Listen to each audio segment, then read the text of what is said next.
สวัสดีครับขอต้อนรับท่านผู้ชมทุกท่านเข้าสู่รายการไทย Voice เสียงไทยเพื่อเสรีภาพของคนไทยนะครับขณะที่ทั่วโลกกำลังตื่นตัวและกำลังต่อสู้และรับมือกับเรื่องของการแพร่ระบาดของโควิด -19 นะครับแต่ว่าในเวลาเดียวกันก็ดูเหมือนว่าทั่วโลกก็กำลังที่จะมุ่งเป้าความสนใจมาที่พระมหากษัตริย์ของไทยที่พำนักอยู่ในประเทศเยอรมนีอย่างมากด้วยเช่นกันนะครับเป็นความสนใจในเรื่องของการใช้ชีวิตส่วนพระองค์เพื่อที่จะself isolate หรือว่า social distancing อยู่ในประเทศเยอรมนีนะครับรัฐบาวาเรียท่ามกลางบรรดาเหล่านางฮาเลมหญิงมากกว่า20คนนะและคนรับใช้คนติดตามอีกนับร้อยคนนะครับโดยสื่อต่างประเทศไม่น้อยกว่า40สำนักข่าวทั่วโลกนะครับก็ได้มีการขุดคุยเอาเรื่องราวส่วนพระองค์ของกษัตริย์วชิราลงกรณ์ของไทยนำมาเสนอกันอย่างต่อเนื่องอย่างสนุกสนานซึ่งก็ไม่ต่างจากข่าวบันเทิงของซูเปอร์สตาร์ในฮอลลีวูดเลยทีเดียวและล่าสุดนะครับสื่อยักษ์ใหญ่ของอังกฤษคือเดลิเมก็ได้มีการนำเสนอเรื่องราวของเจ้าชายน้อยก็คือพระองค์เจ้าทีปังกรรัศมีโชตินะครับที่ป่วยด้วยออทิสติกแล้วก็ถูกปล่อยให้อยู่อย่างโดดเดี่ยวนะครับกับพี่เลี้ยงโดยมีการเปรียบเทียบว่าเหมือนอยู่ในกรงเหล็กนะครับที่ไม่สามารถที่จะหลุดหนีไปไหนได้ดิลิเมได้อ้างถึงแหล่งข่าวซึ่งเป็นพี่เลี้ยงของเจ้าทีปังกรนะว่ากษัตริย์วชิราลงกรณ์นั้นได้พาลูกชายวัย15 ปีมารักษาตัวที่นี่โดยให้เข้าเรียนที่โรงเรียนแห่งหนึ่งชื่อว่าโรงเรียนวอร์ดอฟนะครับซึ่งก็เข้าโรงเรียนแห่งนี้มาตั้งแต่ปี 2011 ทั้งนี้เพื่อที่จะเตรียมความพร้อมที่จะให้เป็นพระมหากษัตริย์ต่อไปเพราะว่าหากให้พระองค์เจ้าทีปังกรอยู่ในประเทศไทยก็อาจจะสร้างความอับอายจากอาการป่วยนะแล้วก็แต่ว่าการมาอยู่ในต่างประเทศก็แยกกันอยู่กับที่ประทับของกษัตริย์วชิราลงกรณ์ซึ่งห่างกันประมาณ40ไมล์นะครับ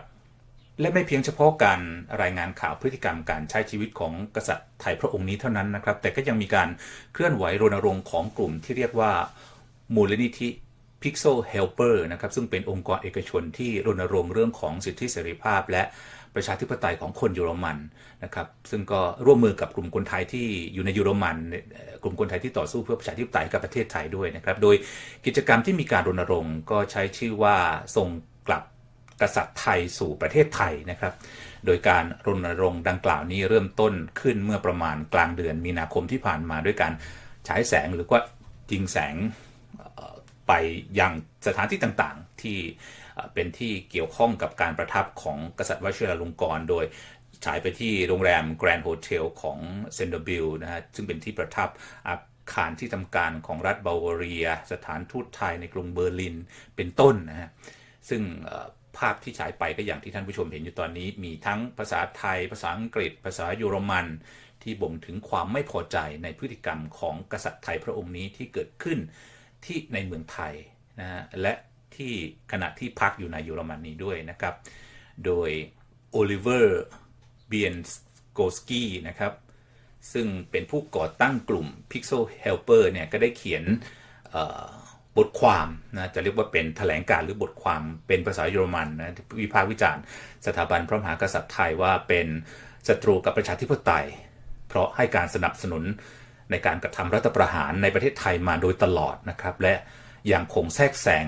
การเมืองทั้งทางตรงและทางอ้อมอยู่ตลอดเวลาจนไม่สามารถที่จะพัฒนาประชาธิปไตยไทยให้ยั่งยืนและก้าวหน้าไปได้ตลอดระยะเวลาหลาย10 ปีที่ผ่านมา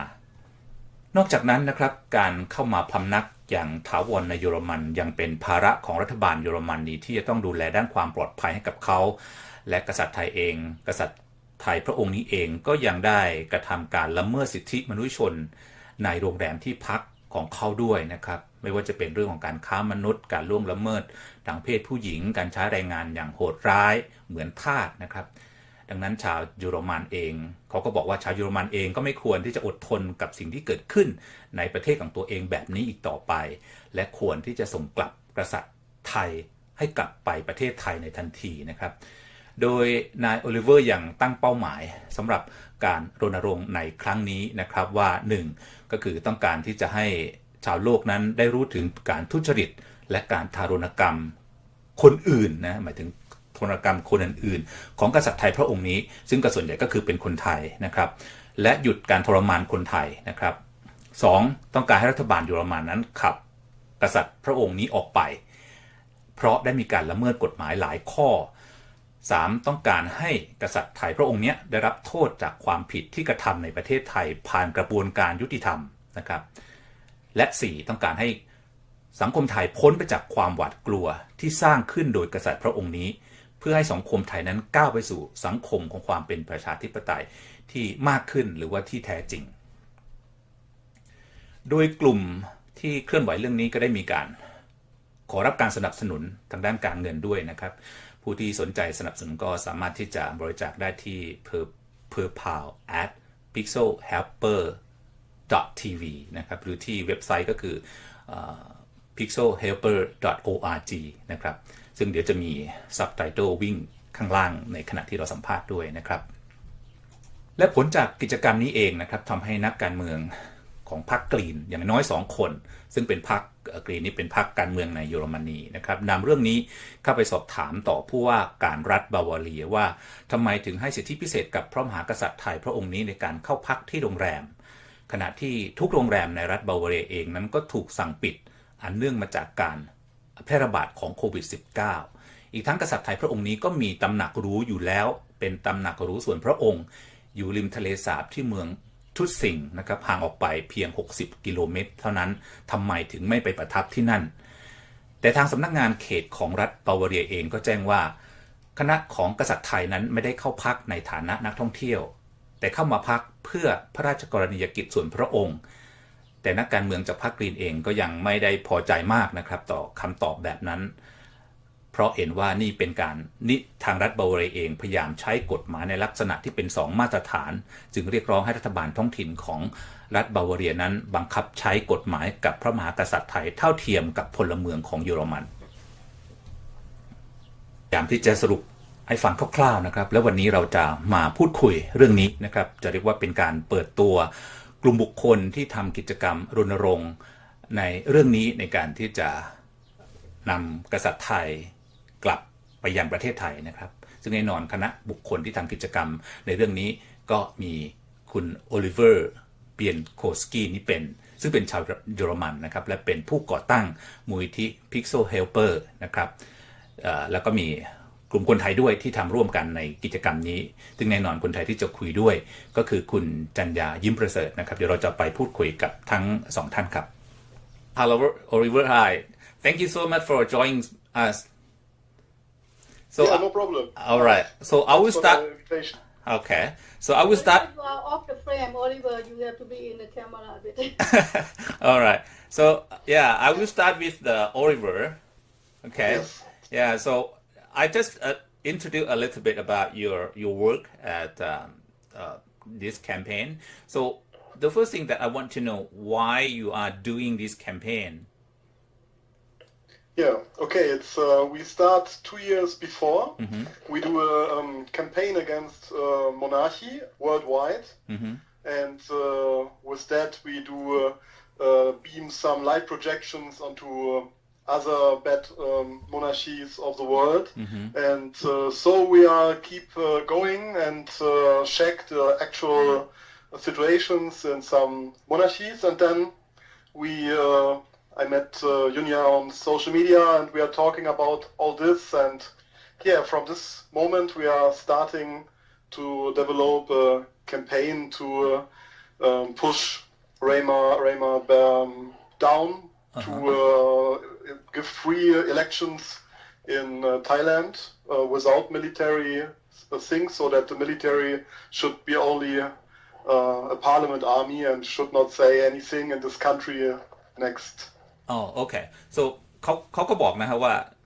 let me translate a little bit. So เขาก็บอกเขาก็ทำเรื่องของการพูดถึงบทบาทของโมนาคีคือเรื่องของสถาบันกษัตริย์มาก่อนเพราะงั้นพอมีเรื่องเกิดขึ้นที่เมืองไทยเขาก็เลยสนใจเรื่องนี้ why you are interested in monarchy system in not only in Thailand, right, but you interested in the monarchy system in around the world, or Right. Yeah, it's about that we think that democracy is a state form Mm-hmm. of the art. So Mm-hmm. and monarchies, it's like dark middle age. That's also the reason why I have their DNA is spinning, because in this DNA it's not inside that somebody should be a king. So we are all humans and we should make normal elections without military and โอเค things. คือก็มองว่าการเมืองจะต้องเป็นเรื่องของประชาธิปไตยนะครับเพราะว่าจริงๆเรื่องของโมนาคีมันก็เป็นคือทุกคนไม่ได้คือเกิดมาด้วยแบบก็มันมาแบบสายเลือดซึ่งมันไม่ถูกมันควรจะเป็นเรื่องของการเมืองที่เป็นประชาธิปไตย so yeah I will talk to you later but I want to say hi to คุณจันยาสวัสดีครับคุณเล็กสวัสดีครับคุณจอมครับมีประเด็นที่อยากจะบรีฟอีกทีไหมครับว่าคุณโอลิเวอร์พูดที่น่าสนใจเมื่อกี้สักครู่ที่ผมอาจจะไม่ได้ขยายความต่อก็คือน่าสนใจคือว่าจริงๆแล้วนี่มันไม่ใช่เป็นแคมเปญใหม่แล้วก็จริงๆคุณองค์กรของคุณโอลิเวอร์เนี่ยทำแคมเปญต้านระบอบกษัตริย์เนี่ยมา3 ปีแล้วนะคะในระบอบกษัตริย์ในหลายๆประเทศโดยเฉพาะที่มีชื่อเรื่องการละเมิดสิทธิมนุษยชนโดยเหตุผลหลักๆก็คือเขามองว่าในระบบการเมืองเนี่ยประชาชนควรจะมีสิทธิ์มีเสียงในทางการเมืองได้แล้วแล้วก็ระบอบกษัตริย์เนี่ยมันเป็นมรดกตกยุคมาจากตั้งแต่โลกสมัยยุคกลางในยุคมืดนะคะเพราะฉะนั้นเนี่ยไอการอ้างว่า DNA มันอยู่ในสายเลือดเพื่อจะอ้างเป็นผู้ปกครองเนี่ยมันใช้ไม่ได้ก็เลยรณรงค์เรื่องนี้ค่ะเขาก็ทำมานานแล้วเนาะ3 ปีแล้วค่ะมา3 ปีแล้วคุณเล็กเข้ามาร่วมกับเขาโดยการไปหาเขาหรือเขาติดต่อมาหาคุณเล็กมันร่วมกันได้ยังไงก็จากโซเชียลมีเดียแล้วก็เราจริงๆเนี่ยถ้าคนตามงานของ Act for Them จะเห็นว่าเราเนี่ยพยายามไปที่เยอรมันหลายรอบนะคะเพื่อที่จะสร้างพันธมิตรหาพันธมิตรที่จะมาร่วมกันขับเคลื่อนเพราะว่าเยอรมันเป็นสถานที่สำคัญเพราะว่ากษัตริย์อยู่ที่นั่นนะคะก็มีเพื่อนที่แนะนำให้รู้จักกันเราก็คุยกันแล้วก็คุยกัน5 นาทีก็ตัดสินใจว่าโอเคเราจะร่วมกันรณรงค์เพราะว่ามันเป็นความต้องการอย่างเขาเรียกว่าสอดคล้องกันอยู่แล้วเราก็ต้องการหาคนหรือว่าองค์กรที่มีความกล้าหาญในเรื่องนี้อยู่แล้วนะคะแล้วก็เขาก็ต้องการคนไทยที่ทำเรื่องนี้แล้วก็เข้ามาช่วยกันทำเพราะว่ามันต้องเกี่ยวข้องกับเรื่องของภาษาเรื่องของข้อมูลด้วยอะไรด้วยนะคะOkay can I back to Oliver again please Yep Okay Oliver Yes I'm here Before you do this campaign do you ever heard about Thai king before From the past I only know about all that about the old king and all these processions and organizations after his death and yeah but then we are trying to focus what's happened also with the new king and what he do also in Germany and I think after the death of the last of Rema 9 that Thailand have to get a free democratic parliament without army and without kings and I think because Thailand have everything if the king is make the way free for the parliament without military then we have a really wonderful country with a good future perspective I think Have you been Thailand before? No, I never was in Asia. I'm more in Africa. Okay. So I was every time in Africa, but I need this hot dry air, and I think Thailand is too humid for me. Yeah. ซึ่งเขาก็ And I don't fly, so I only drive car. Oh, really? To drive with car to Thailand, it's a long trip. Okay. คือเขาก็บอกว่าเขาก็สนใจเรื่องของกษัตริย์ในหลายประเทศทั่วโลกอยู่แล้วกษัตริย์ของไทยเขาก็สนใจด้วยเหมือนกันนะครับ but about Thai king they have so many story and so many some say this fake news is not true is rumor but how you can check what is the fact what is the truth what is the false what is the fake news so it's very it because Thai people we cannot talking about monarchy or king so everything is about king of Thailand it's mostly like a rumor just talking but we don't have evidence that to prove this is true or not true so how you can check the everything that heard have been heard from Thai monarchy or even Thai king what you can check what is that how you can do that I think that I think that what you see in the social media and in the television, it's not every time wrong. And so I think if people suffer, and you see people in Thailand suffer or be slaves from some rich man, rich people, nobody talk about this and tourism things. And I think inside this country there is a bad regime based on the monarchy and the military and works with oppression, and I think people are afraid because of this, but it's normal if you have a bad leader who organized the military like a orchestra in Berlin or in Munich, then people are only little play figures on a play field. So I think you see how the king is living in Garmisch and what he do there, and I think then you see how bad he treat his people. Yes, right. ใช่ซึ่งเขาก็บอกว่าเขาก็สามารถที่จะตรวจสอบได้จากข่าวที่ออกมาแล้วก็มันมีหลักฐานหลายอย่างที่ทั้งที่เกิดขึ้นที่เยอรมันแล้วก็ที่ในประเทศไทยเพราะงั้นก็เป็นเรื่องที่สามารถที่จะตรวจสอบได้ว่าอันไหนจริงอันไหนไม่จริงอย่างไรนะครับคุณเล็กเองครับอย่าเชิญครับประเด็นนั้นก็คือว่าเขาบอกว่ามันเห็นกันได้ว่ามันจริงหรือมันแท้เพราะว่ามันเป็นภาพของประชาชนที่มันเดือดร้อนมันซัฟเฟอร์ประเทศไทยเนี่ยมันก็เห็นอยู่แล้วก็การที่ประเทศไทยอยู่ในการปกครองของเผด็จการทหารแล้วก็การท่องเที่ยวก็ตกต่ำสถานการณ์เศรษฐกิจก็ตกต่ำแต่คนร่ำรวยก็ยังอยู่ได้อย่างสบายแต่ว่าคนโดยทั่วไปก็ลำบากยากแค้นอันนี้มันก็เป็นได้แล้วก็ส่วนหนึ่งคือวิถีของกษัตริย์ที่เยอรมันเนี่ยจะเป็นตัวชี้ให้เห็นว่าเขาเนี่ยขนาดอยู่เยอรมันเขายังเป็นอย่างนี้แล้วอยู่ในประเทศไทยกับภาพประเทศไทยมันก็เลยทำให้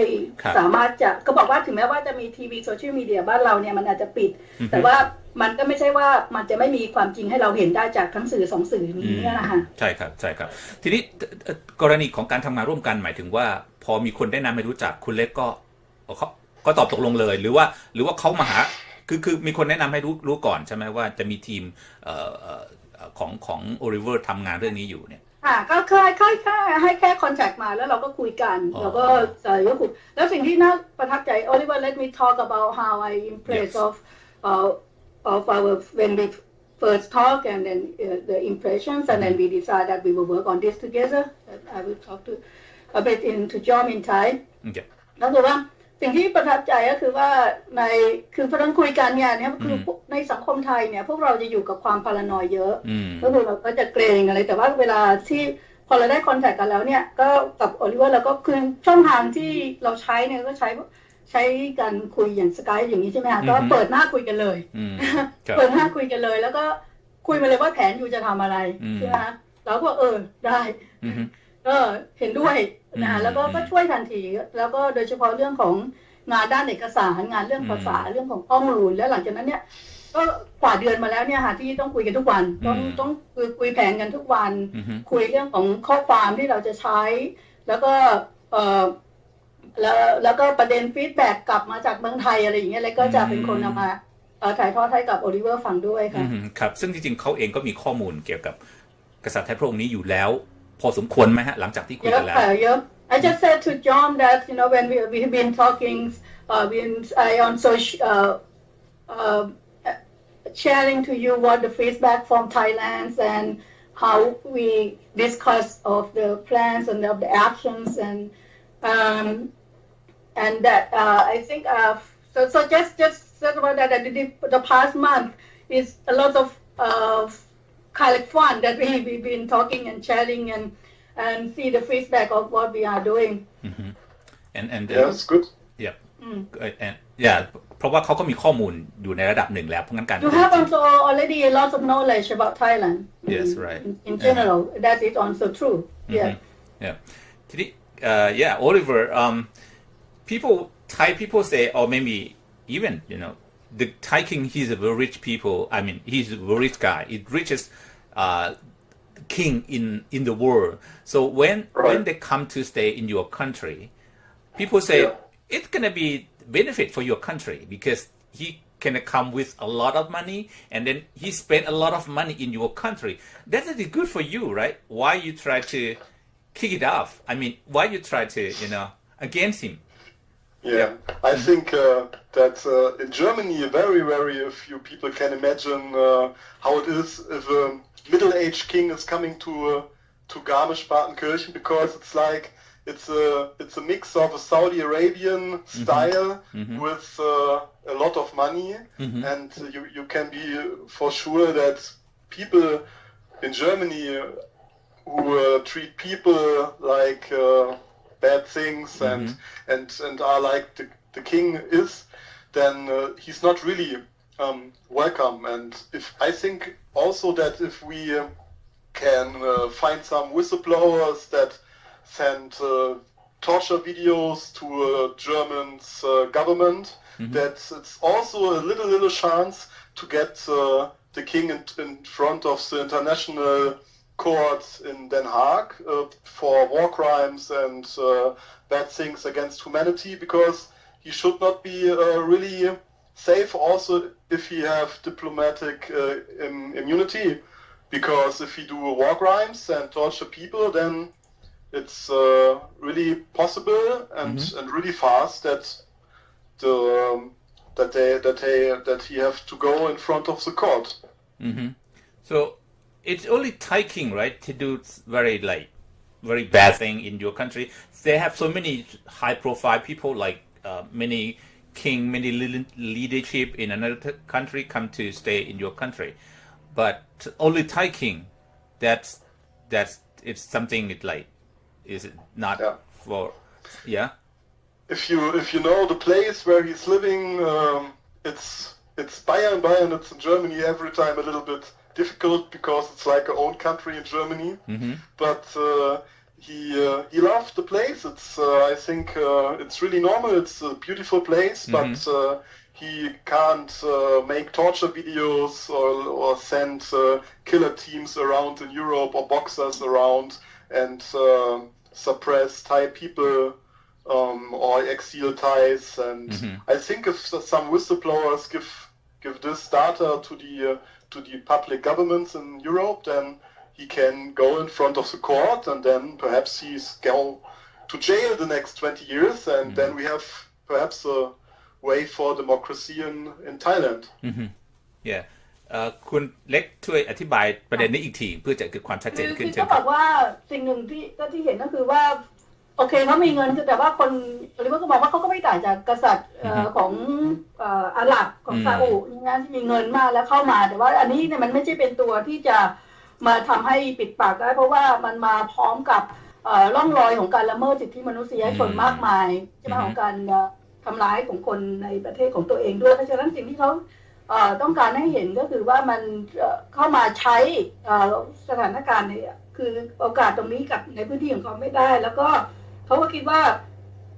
มันเป็นไปไม่ได้ที่เราจะปล่อยให้กษัตริย์เนี่ยมาใช้พื้นที่ของเยอรมันแล้วก็กำกับสั่งการให้คนไปทำร้ายคนโน้นคนนี้หรือว่าให้ไปเขียนฆ่าสังหารนะฮะคนที่มีความคิดแตกต่างแล้วก็ดูการซ้อมทรมานตรงนี้จากกล้องวิดีโอจากที่เยอรมันเพราะฉะนั้นเขาคิดถึงขั้นที่ว่าตอนนี้นี่ก็มีการกระบวนการทางกฎหมายจะดูว่าจะมีช่องทางในการเอากษัตริย์วชิรลงกรณ์เนี่ยนะคะขึ้นศาลที่ยุโรปได้ยังไงบ้างในข้อหาเป็นอาชญากรต่อมนุษยชาติต่ออาชญากรรมที่ได้ทำกับประชาชนเพราะว่าเขาคิดว่าในวิถีตรงนี้วิถีอาชญากรรมต่างๆที่มันเกิดขึ้นเนี่ยมันในกระบวนการยุติธรรมเนี่ยมันจำเป็นจะต้องมีแล้วก็ถ้ามันมีกระบวนการที่สามารถเอาเขาขึ้นมาสู่การพิจารณาได้หรือว่าถ้าเขาถูกตัดสินจำคุกเนี่ยนะคะเพราะใน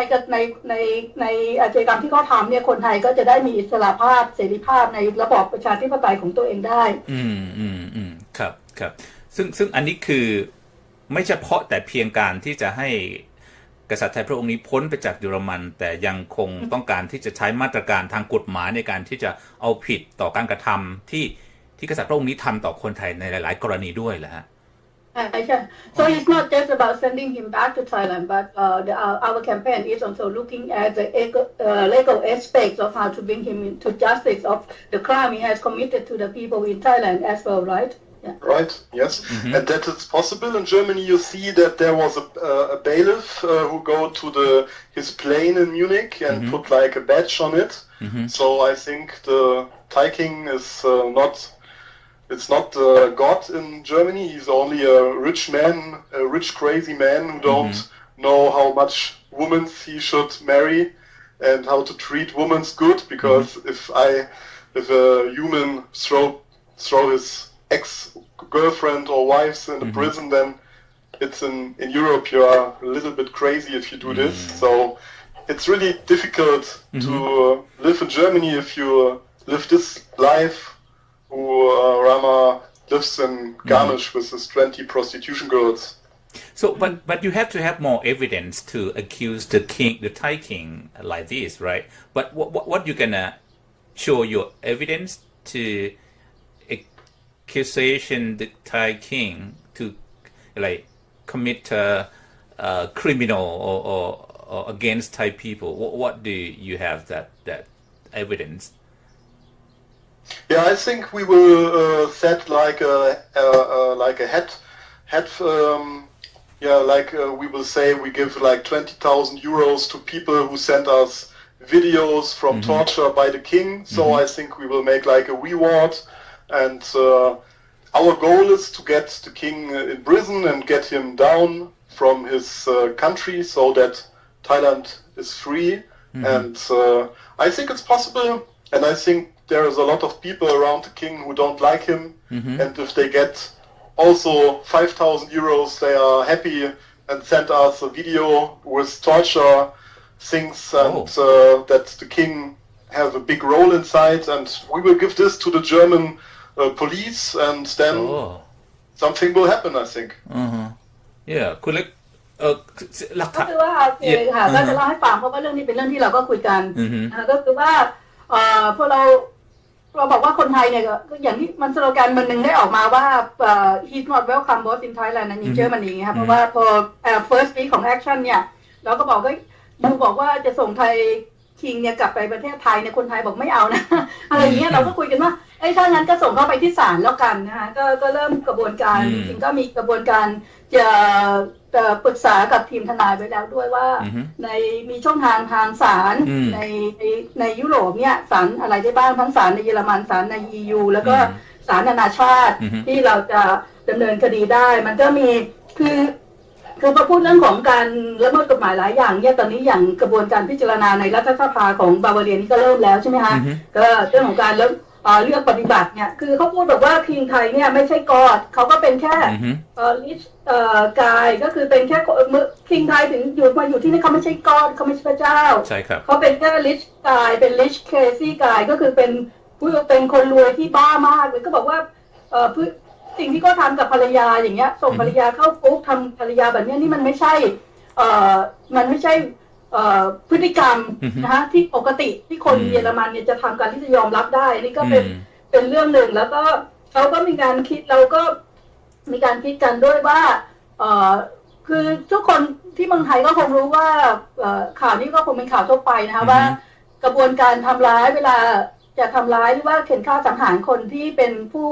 ที่คิดต่างหรือว่าที่ถูกหมายหัวว่าเป็นศัตรูของกษัตริย์เนี่ยจะมีคนมาถ่ายวิดีโอคลิปแล้วก็ส่งให้กษัตริย์วชิรลงกรณ์ดูเนี่ยเขาก็คิดเรื่องของการตั้งรางวัลเลยว่าใครที่สามารถเอาคลิปวิดีโอของการที่ทำร้ายคนที่ถูกสั่งหรือว่าคนของกษัตริย์วชิรลงกรณ์เนี่ยไปทำร้ายเข็นฆ่าผู้คนเนี่ยส่งมาให้เขาจะใช้ตรงนี้เป็นหลักฐานในกระบวนการฟ้องร้องทางกฎหมายด้วยอะไรเงี้ยก็บอกว่าเราก็อาจจะตั้งค่าหัวเลยว่าโอเคใครที่ส่งคลิปมาให้เราได้เราจะให้มอบเงินเพื่อให้เขาได้ใช้ในการดูแลตัวเองเนี่ย$20,000หรือว่า$5,000แล้วแต่เนี่ยก็คือมีเงินรางวัลนะคะนำเขาเรียกว่าตอบแทนของคนที่หาหลักฐานต่างๆเหล่านี้มาให้ด้วยก็มีเป็นช่องทางหลายช่องทางที่กำลังคุยกันอยู่นะคะแต่ว่าตอนนี้หลักฐานที่เขามีเนี่ยเพียงพอที่จะไปกล่าวหากษัตริย์พระองค์นี้ไหมครับว่าเขามีการอะไรนะทารุณกรรมมีการฆ่าคนหรือแม้แต่เรื่องของการค้ามนุษย์อะไรพวกเนี้ยในมือก็ยังมีคือหมายถึงว่าก็มีข้อมูลแบบนี้อยู่ในมืออยู่ด้วยเหมือนกัน Yeah, so it's like the story of the king, of his criminal activities, of his abusive, of his his men assassinate people like many of 9 of the Thai political refugees, have been assassinated. Some of these are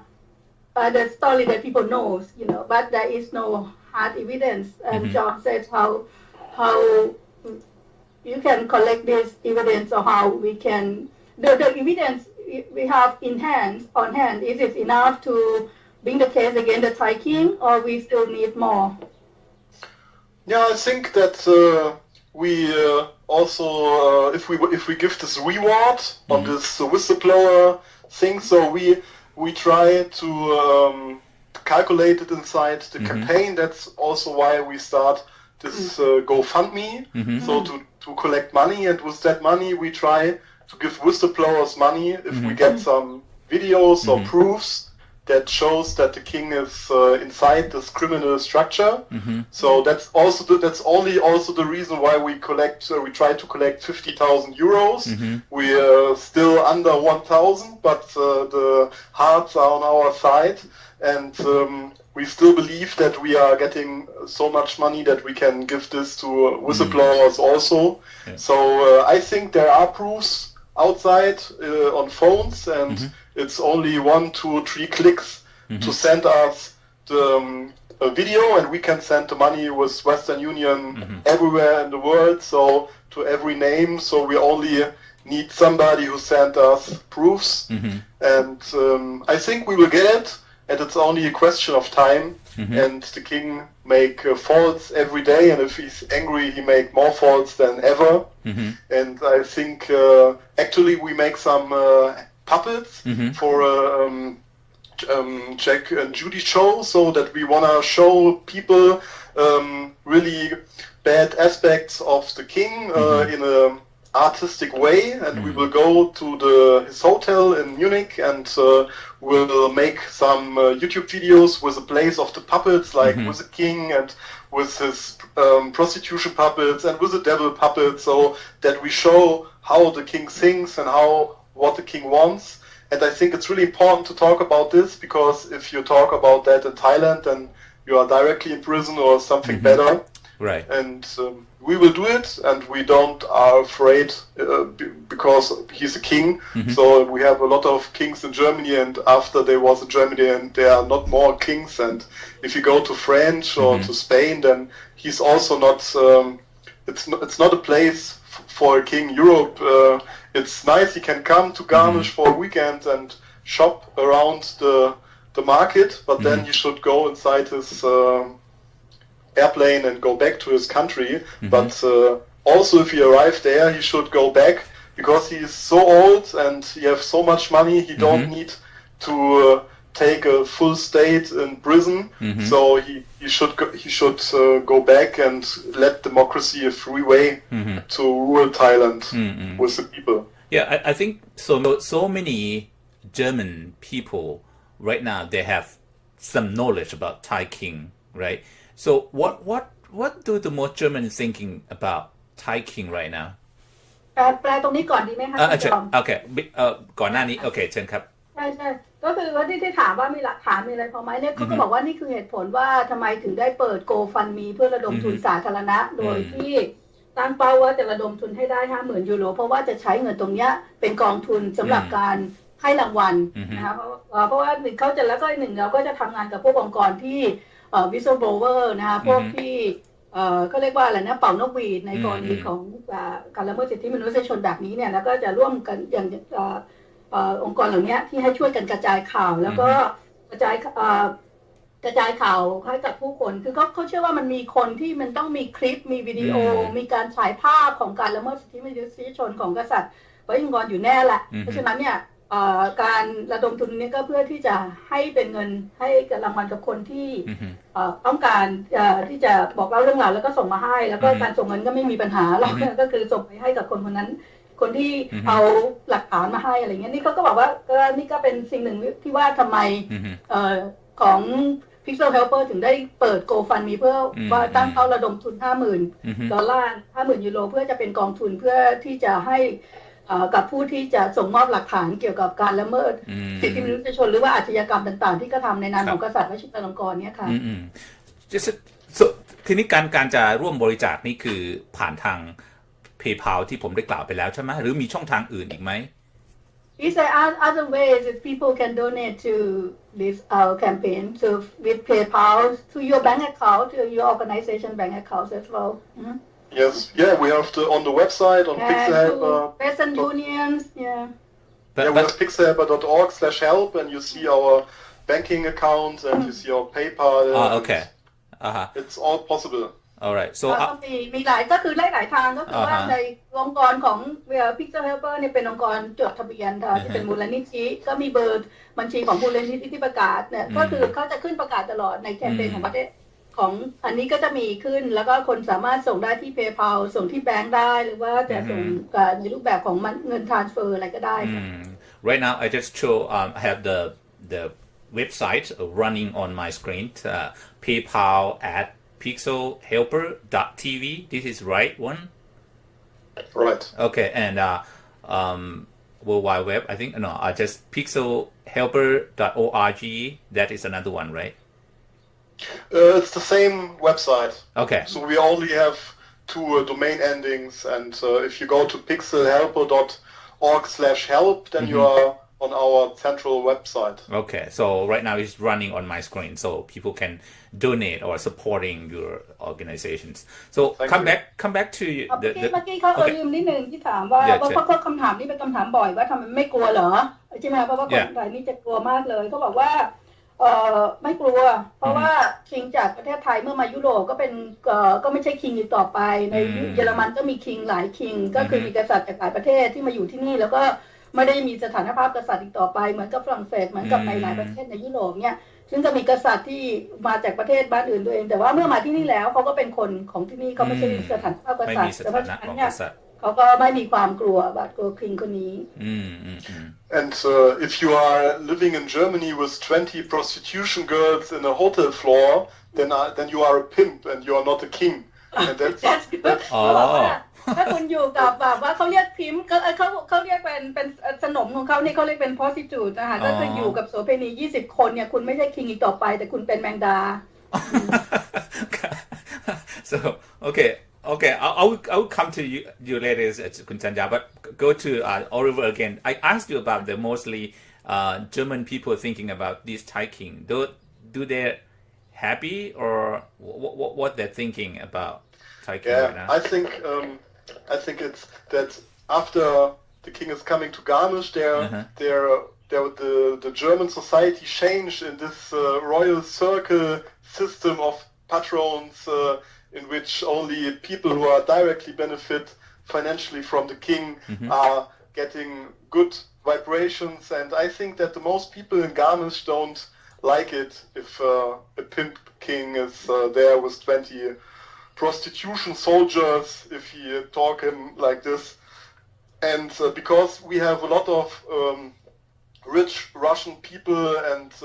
Saudi and Near East people are visiting Garmisch every weekend, so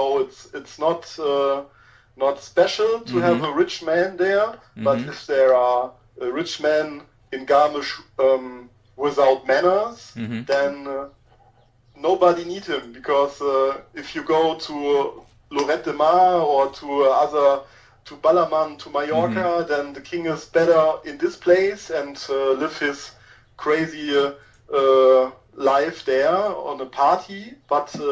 then he should give the power to the democratic people or parties or parliament in Thailand without the military, because he's a leader, or he will be a leader of Thailand, but he's only an old pimp with 20 prostitution soldiers in a hotel in Germany. So it's a little bit crazy. But I think it's impossible to change his way, because he with money he think he is a little god. He can buy what he wants. He can pay for people what he like, and he can do what he wants. So he feel like a god, but he's he do bad things, and I think he do things against the law. And for that he should go in front of the court in Europe if he stay in Europe. Just what is his state? แปลสั้นๆก็ได้ครับเชิญครับครับ ก็บอกว่ามั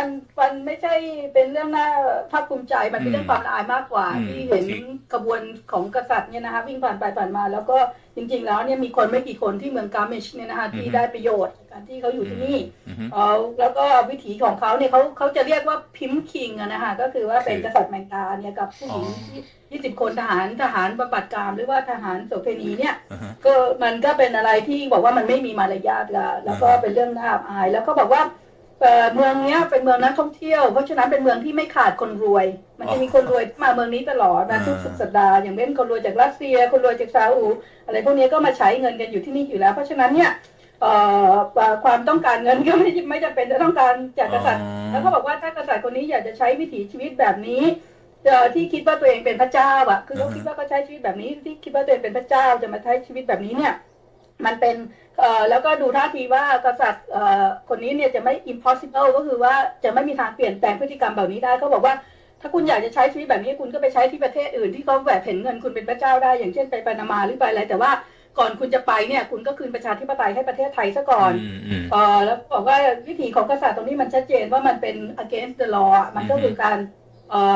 ละเมิดกฎหมายแน่นอนหลายตัวแล้วว่าถ้าเขายังเลือกที่จะอยู่ยุโรปเนี่ยเราก็จะต้องเอาเขาขึ้นไปสู่กระบวนการศาลของยุโรปน่าสนใจตรงกระบวนการที่จะขึ้นสู่ศาลยุโรปเนี่ยคุณเล็กพอจะอธิบายได้ไหมว่ามันจะมีช่องทางทำได้หรือในเมื่อเห็นมีการพูดถึงเรื่องว่าประเทศไทยไม่ได้เป็นสมาชิกของศาลโลกอะไรพวกนี้ฮะอันนั้นOkay, I think that this is you better answer. It's like we looking at the legal actions, but we are in the process of now also study about it in Watch Channel. Can you elaborate a bit more for the Thai people how far how much information we got now, to take him into justice in Europe if he remains in Europe. So that another one is do you can do that because it's because of the diplomacy impunity that he has. Yeah, it's possible. It's possible. All right, good. So yeah. Go ahead. Yeah. Yes, I think that so our campaign is based like on around 1.5-2 years that we get succeed, and I think after we start a reward for whistleblowers in Thailand to send us informations that we will get perhaps in the next 6 months some material what we can send to the international court in The Hague, so that we can say that Rama make war crimes or torture people, and I think if he still in Germany or Spain or France that he will get in front of the court, because also other politicians get in front of the International Criminal Court in The Hague, and I think if we have the right proofs from whistleblowers, and we hope they will send us videos after we say we pay people to send us informations about Rama, the criminal things, then it will be possible. His diplomatic impunity will him not help in Europe if he do war crimes or other bad things. All right. There is also European Court of Human Rights, which is also very credible. That also a court that individual also can bring the case to the European Court of Human Rights as well. Yeah. So we try everything. After our GoFundMe, it's coming. If it's coming more funds inside, we will get a lawyer. We will directly try everything what we can do in Europe and Germany to put the king out or in chains. คือถ้าเกิดได้รับการสนับสนุนทางด้านการเงินเป็นในระดับที่สามารถเคลื่อนไหวในระดับสากลได้เขาก็จะทำเรื่องนี้ต่อใช่ไหมนี่ก็คือบอกว่าเราไม่ได้คิดแค่การรณรงค์ระยะสั้นๆเราคิดว่ากระบวนการเอาเข้าจริงๆมันอาจจะเป็นเวลาถึงปีถึง2 ปีอย่างเช่นเราจะรอว่าจะมีหลักฐานที่ภายใน6 เดือนนี้สมมุติว่าถ้าภายใน6 เดือนนี้มีคนส่งหลักฐานมาเราก็จะใช้กระบวนการหลักฐานเนี่ยไปคุยกับทีมทนายซึ่งจริงๆมีทีมทนายเตรียมไว้แล้วเนี่ยนะคะก็ดูว่าจะเข้าสู่กระบวนการศาลไหนมันมีหลายศาลในระดับหลายระดับนะคะศาลเยอรมันศาลยุโรปซึ่งคนปัจเจกสามารถฟ้องได้หรือว่าศาล ICC หรือว่าศาลcriminal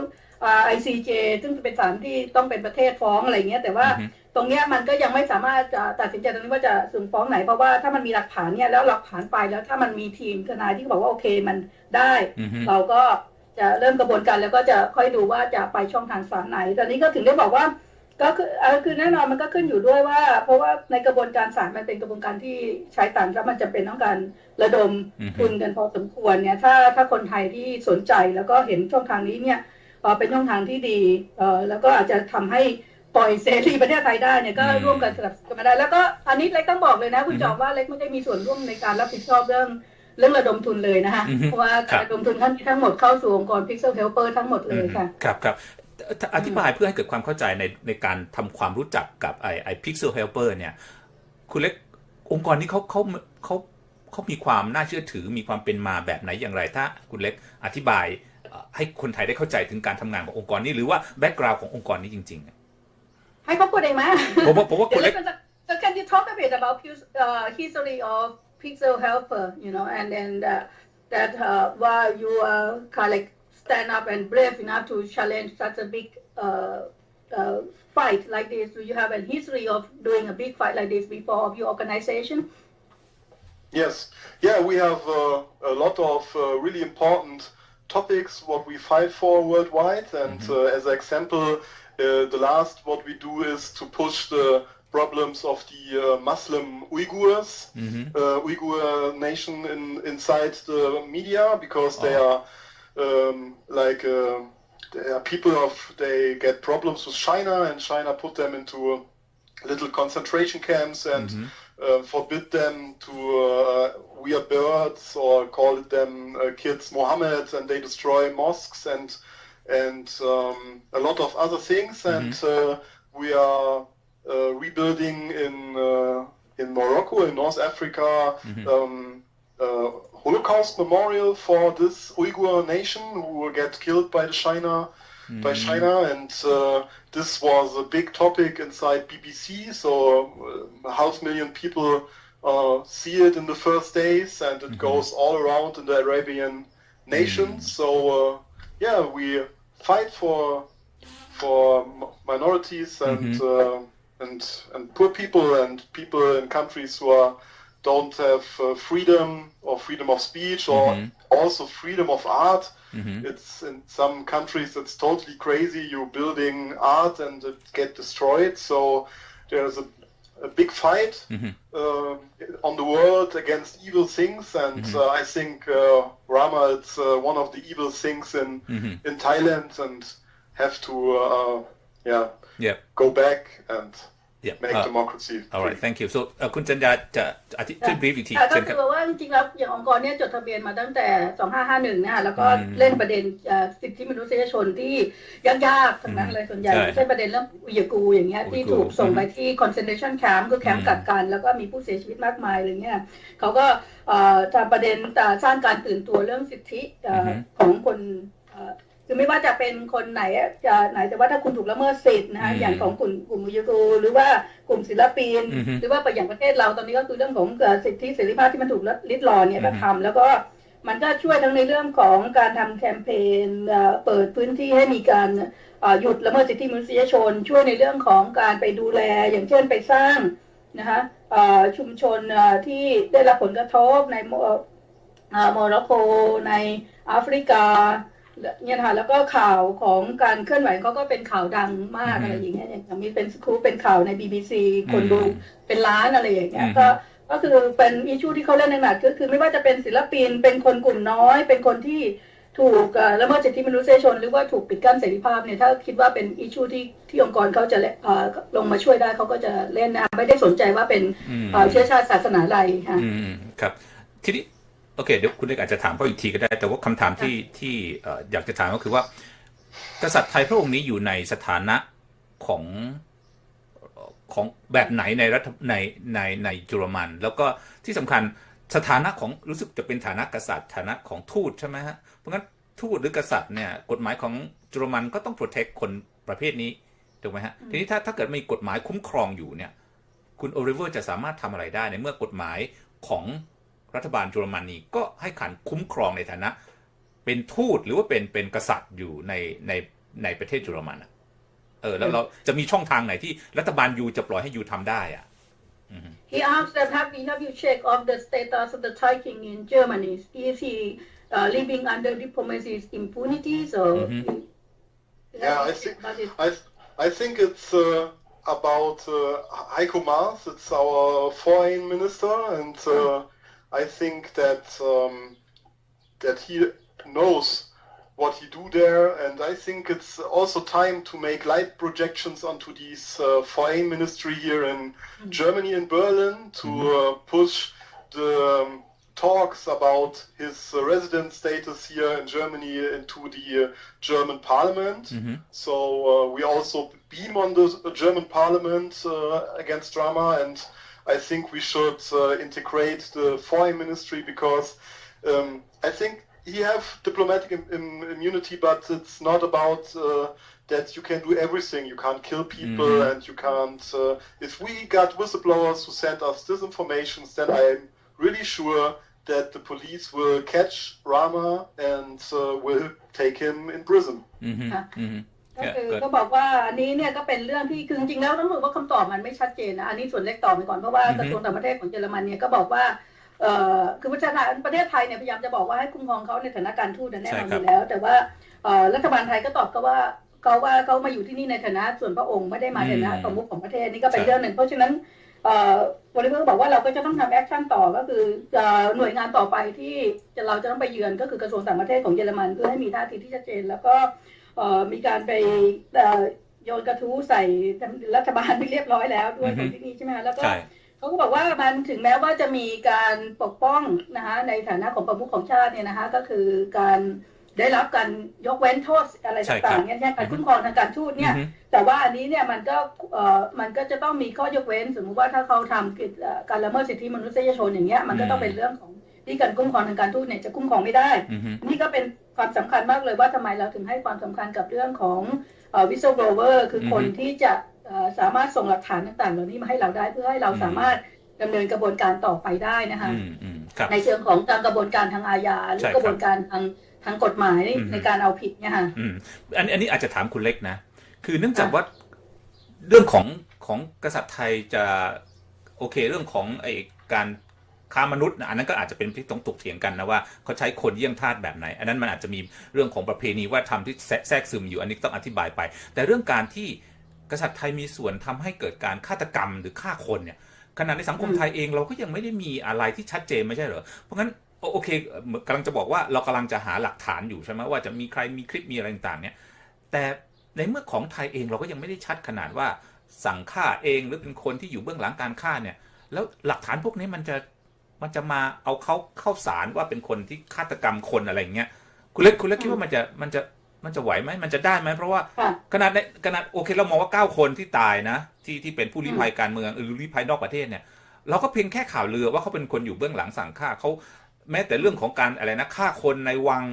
ทวีวัฒนาซึ่งเป็นคุกในวังเนี่ยอันนี้ก็เป็นแค่ล่ำลือความจริงก็ไม่ได้ปรากฏออกมาเป็นปากต่อปากซะส่วนใหญ่อ่ะคุณเล็กคิดว่าหลักฐานที่มันจะสามารถมัดตัวได้จริงๆมันสามารถมีจริงๆเหรอOkay, just let me answer him this question ก็คือเล็กจะประเด็นหนึ่งก็คือว่าในกระบวนการเนี่ยก็คือไม่ต้องแค่เรื่องหลักฐานเรื่องของการสั่งคนไปทำร้ายปิดปากคนไทยเนี่ยมันมีร่องรอยของการละเมิดสิทธิมนุษยชนเยอะมากของกษัตริย์วชิรลงกรณ์ที่เป็นมาตลอดและแค่ยกตัวอย่างว่าในการเปลี่ยนผ่านเนี่ยในการเพื่อที่จะเปลี่ยนผ่านจากรัชกาลที่9มาสู่กษัตริย์วชิรลงกรณ์เนี่ยตั้งแต่ปี2549เนี่ยสถาบันกษัตริย์เนี่ยได้ละเมิดกฎหมาย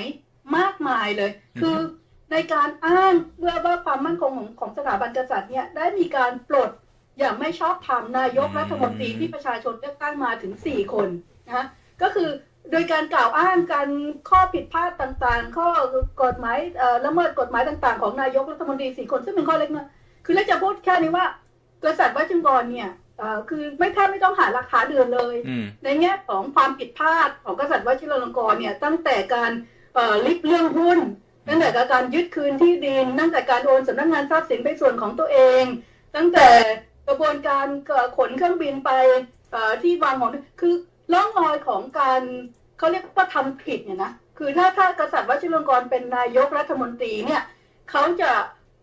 ไม่ต้องแค่ว่าถูกปลดแล้วล่ะเขาถูกเข้าคุกแน่นอนแล้วแต่ด้วยการที่เขาเป็นกษัตริย์อันนี้ก็เป็นคำถามกลับไปถึงคนไทยอ่ะ ก็คือกษัตริย์วชิงตันเนี่ยร่องรอยของการละเมิดสิทธิมนุษยชนเนี่ยเยอะมากกว่า4นายกรัฐมนตรีที่ไล่ออกไปซึ่งแทบจะแบบเทียบกันไม่ได้เลยก็คืออันนี้ก็เป็นเรื่องของวิจารณญาณของคนไทยและในแง่นี้นะคะก็คือว่าเราไม่คิดว่ามัน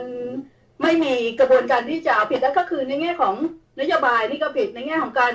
ให้ทหารทำการรัฐประหารนี่ก็คือกบฏใช่ไหมคะก็คือถ้าเราเปรียบเทียบกษัตริย์วชิรลงกรณ์ในฐานะคนหนึ่งเนี่ยสมมติว่าในฐานะคนหนึ่งที่เป็นผู้นำประเทศเนี่ยเขาไม่สามารถที่จะอยู่ได้เลยถ้าเขาไม่มีรัฐประหาร2549กับ2558อยู่ตอนเนี้ยเขาเป็นอาชญากรและเป็นกบฏของประเทศชาติด้วยเป็นร่องรอยการละเมิดสิทธิมนุษยชนร่องรอยการคอร์รัปชันร่องรอยการเขาเรียกว่าเขาเรียกอะไรนะของผลประโยชน์ทับซ้อนของการใช้อำนาจของเขาเนี่ยเต็มไปหมดเลยนะคะคือแค่พวกนี้ก็เยอะแล้วแต่ว่าเรื่องของการฆาตกรรมเรื่องของคำสั่งของการฆาตกรรมเนี่ยหน่วยทหารหน่วยอะไรต่างๆเนี่ยคือสาธารณชนก็พอจะรับรู้กันอยู่แล้วก็คือถึงแม้ว่าไม่มีหลักฐานหลายเรื่องแต่ว่าหลักฐานที่เขาทำร้ายของประเทศไทยหลักฐานของการละเมิดสิทธิของการเขาเรียกคอร์รัปชันอะไรต่างๆนี่เยอะมากคือเยอะมากอ่ะคำถามเนี่ยอย่างแรกคำถามเลยว่า4นายกรัฐมนตรีเนี่ยไม่มีความผิดเลยถ้ากษัตริย์วชิรลงกรณ์ยังสามารถอยู่ได้ใน4นายกรัฐมนตรีที่ถูกไล่เนี่ยไม่ควรจะถูกไล่ด้วยซ้ำไปว่าถ้าประเทศไทยสามารถให้ผู้นำประเทศอย่างกษัตริย์วชิรลงกรณ์อยู่ได้เนี่ยไม่มีนายกคนไหนในประเทศไทยที่ต้องถูกไล่ออกเลยเพราะว่าไม่มีใครมีความผิดเลยเพราะว่าแค่นี้แต่ว่ามันก็ชัดใช่แต่การเมืองภายในอาจจะทำยากแต่ว่าหมายถึงว่าคือกำลังพูดถึงมุมมองของชาวโลกที่มองกษัตริย์ไทยพระองค์นี้ว่าอันไหนคือความผิดที่เขาทำไว้ในแง่ของการละเมิดสิทธิมนุษยชนอย่างร้ายแรงอะไรเงี้ยนะแต่ว่าเรื่องราวที่คนต่างชาติรู้เยอะก็คือเรื่องของภรรยาเขาอ่ะใช่ไหมฮะภรรยาเขาที่เขากระทำกับภรรยาและลูกๆเขาเนี่ยอันนี้มันก็น่าจะชัดเจนในสายตาของชาวโลกเพราะคนชาวโลกจะรู้จักเรื่องนี้เยอะนะว่ากษัตริย์ไทยพระองค์เนี้ยกับเมียของเขาที่เขาทำร้ายมากี่คนเอาญาติพี่น้องของเมียไปเข้าคุกบ้างแล้วทำให้ต้องอะไรเงี้ยแล้วเอาลูกมาอยู่อย่างโดดเดี่ยวแบบนี้อะไรเงี้ยมันมีหลายประเด็นนี่ผมก็นี่ก็เป็นอันหนึ่งที่จะสามารถสะท้อนให้เห็นถึงพฤติกรรมได้แต่ว่าในลึกๆในความเป็นคนไทยเรารู้มากกว่านั้นอย่างที่คุณเล็กกำลังอธิบายใช่ไหมนี่คือเป็นประเด็นที่ผมก็ว่าถ้าจะว่ารวบรวมกันอย่างจริงๆจังๆเนี่ยมันก็มีให้เห็นอยู่จริงๆแหละว่านี่คือการกระทำที่เป็นลักษณะของการละเมิดสิทธิมนุษยชนอย่างร้ายแรงในหลายๆกรณีเหมือนกันซึ่งอันนี้น่าสนใจซึ่งอันนี้ก็อาจจะเป็นประเด็นที่ก็คือแค่คิดอย่างเดียวคือก็ถ้าเขาเป็นประมุขของประเทศที่มาจากการเลือกตั้งเนี่ยเขาถูกไล่ออกอ่ะคือเขาผิดจริยธรรมผิดจรรยาบรรณเขาผิดกฎหมายตั้งแต่เดือนแรกที่เขาขึ้นของราชย์แล้วอ่ะก่อนขึ้นของราชย์ได้ซ้ำไปไม่มีทางได้เป็นประมุขของชาติถ้าเขาเข้ามาในภาวะของคนปกติไม่ได้มาเพราะมี DNA กษัตริย์อยู่ในตัวเนี่ยนะคะครับอันนี้อาจจะขอคุยกับคุณเล็กต่อหลังจากที่เราทำเรื่องนี้กันเนี่ยอย่างที่คุณเล็กทำและโอลิเวอร์ทำเนี่ยเขาโกรธมาก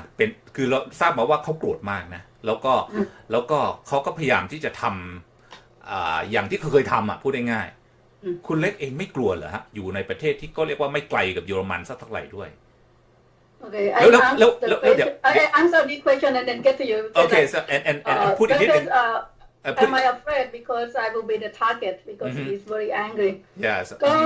ก็นี่ก็เป็นคือคุณจอมกลัวจนเลิกกลัวแล้วอ่ะคนไทยเราอยู่กับความกลัวที่เราจะไม่มีเรื่องสถาบันกษัตริย์กันมาทั้งชีวิตตอนเล็กลี้ภัยหรือว่าเลือกสู้ที่ฟินแลนด์ใหม่ๆตั้งแต่2553เนี่ยเล็กก็อยู่กับการขู่ฆ่ามาโดยตลอดไปประท้วงที่แต่ละครั้งเนี่ยก็จะมีคนบอกว่าเขาจะส่งมือปืนมายิงคุณนะอะไรเงี้ยแล้วเราก็ยังประท้วงมาตลอดเป็นมา10 ปีเพราะว่า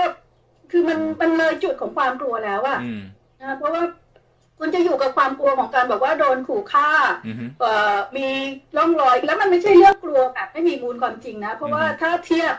คน1-2ที่ลี้ภัยเนี่ยเรามีประมาณสัก60-70 คนเท่านั้นเองใช่ไหมคะที่เป็นเคลื่อนไหวอย่างต่อเนื่องเนี่ยแล้วถูกฆ่าตายไปแล้ว9 คนเนี่ยคือ 15% ของพวกเราเนี่ยคือสถิติของพวกเราคน1-2ที่ยังเคลื่อนไหวเนี่ย15% ของพวกเราถูกฆ่าตายจริงถูกอุ้มฆ่าจริงด้วยการปิดปากคือไม่ให้เคลื่อนไหวเพราะฉะนั้นมันไม่ใช่เป็นอะไรที่ไม่เกิดขึ้นได้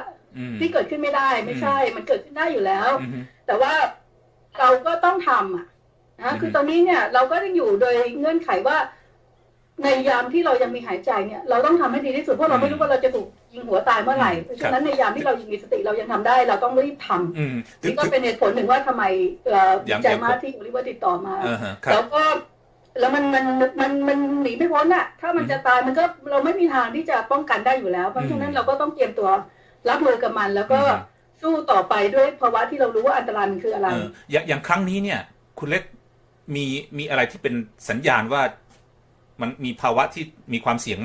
มากกว่าที่ผ่านมาไหมครับเพราะว่าเป็นการกระทำที่รู้สึกเขาไม่พอใจอย่างรุนแรงมากครั้งนี้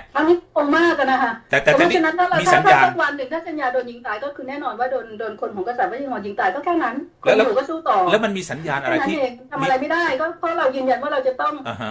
สู้แล้วก็เรารู้สึกว่าอย่างเช่นเดียวกับโอลิเวอร์เขายังไม่กลัวเลยใช่ไหมคะคือเนี่ย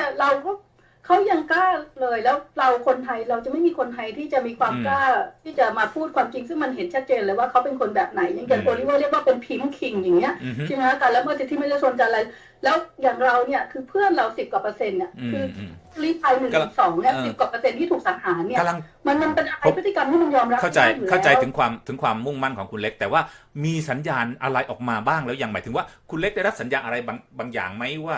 มันน่ากลัวนะมันมีนะทุกครั้งมันจะมีสัญญาณมาเลยแล้วอย่างตอนนี้ล่ะตอนนี้ยังไม่มีเนาะโอเคอาจจะเงียบๆเลยอย่างเงี้ยถ้ามาหายไปก็หายเงียบๆอะไรอย่างเงี้ยก็คงแบบนั้นก็ต้องสังเกตการเอาเองต้องดูแลตัวเองแล้วกันใช่ทีนี้ just back to Oliver again yeah that's Oliver so I think you are being target from the king I mean do you afraid of being attacked by what we call a special force of Thai King? We are not afraid. I think if there are proofs that the Thai King sent killer troops or his secret service around in Germany to kill people or put bombs under cars, then he will directly end in front of the international court in The Hague. And in Germany, we are not afraid of pimps who have too much money and. So if we are be afraid for that, then we have in the last 10 years we have make a lot of things against Saudi Arabian monarchy, and we are working totally safe in Morocco and without killer troops coming from Saudi Arabia. So I think the old rich pimp king it's not that what is a bad killer is, so he will make faults and he do things against the law, and if he make some problems in Germany, then he is faster out of the country than he thinks. And I understand in Thailand that people are afraid of the king because he is like a torture king. He have a big bad police and military he control, and so that's really important that we in Europe and in the free world taking art and activism and projects against the criminal king to end his criminal work. Okay, so คุณเล็กอาจจะรีบสั้นๆก็ได้ตรงนี้แต่ก็บอกว่าไม่กลัวนะเพราะว่าเขาก็มองกษัตริย์ไทยก็เป็นแมงดาคนหนึ่งที่ซึ่งก็ไม่ใช่คนที่มันต้องกลัวแล้วก็เขาก็สู้หนักๆมาตลอด10 ปีที่ตั้งองค์กรสู้กับกษัตริย์สถาบันกษัตริย์ซาอุสถาบันกษัตริย์โมร็อกโกนะคะแล้วก็